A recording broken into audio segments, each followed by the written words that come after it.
তপ্ত গরমে যখন আমরা হাঁসফাঁস করতে শুরু করি তখন এক টুকরো সবুজ আমাদের পরম প্রশান্তি দান করে।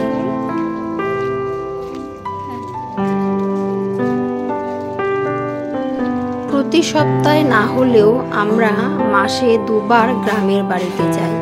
আর গ্রামের বাড়িতে এসে যখন চারিদিকটা সবুজে সবুজ দেখি, মনের সমস্ত ক্লান্তি যেন নিমেষে নিঃশেষ হয়ে যায়। এই রঙ্গন গাছটি আমি নিজে হাতে লাগিয়েছিলাম, আর এখন এত ফুল হয় যে দেখে মনে এক অদ্ভুত শান্তি আসে।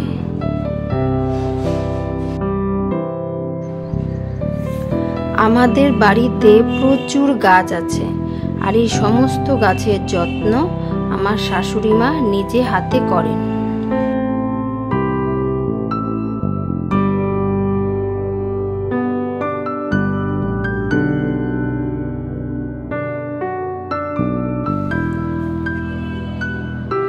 পাতাবাহার গাছটি দেখতে এত ভালো যে এটিকে বাগানে রাখলে সহজেই বাগানের সৌন্দর্য হাজার গুণ বৃদ্ধি পায়।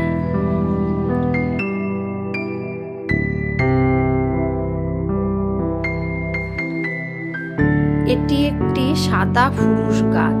কিছুদিন আগে এত ফুল ধরেছিল, একদম সাদা হয়ে গিয়েছিল। আমাদের বাড়িতে প্রায় 20 থেকে 22 রকমের পাতাবাহার গাছই আছে।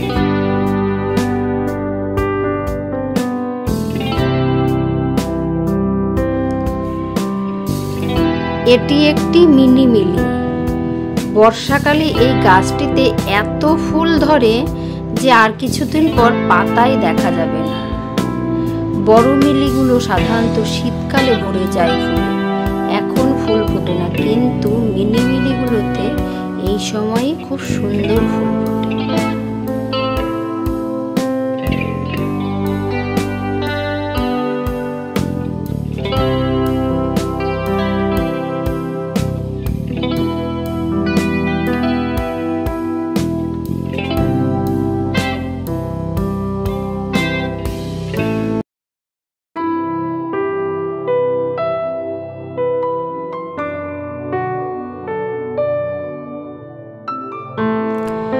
বাড়ির সামনের দিকে ফুল আর পাতাবাহার গাছ থাকলেও বাড়ির ভেতরের দিকে আর একটা বড় বাগান আছে, যেখানে প্রচুর ফলের গাছ আছে।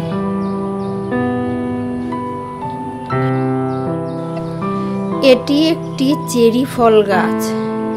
এই গাছটিতে এবছর এত ফুল হয়েছে যে দেখে মনে হচ্ছে প্রচুর ফল হবে, তবে এর ফুলগুলো খুব ছোট ছোট।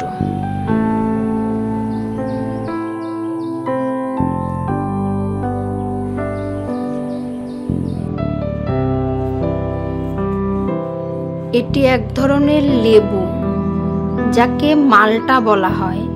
এই ফলটি পাকলে এত সুন্দর রং হয় যে কমলা লেবুকেও হারিয়ে দেয়।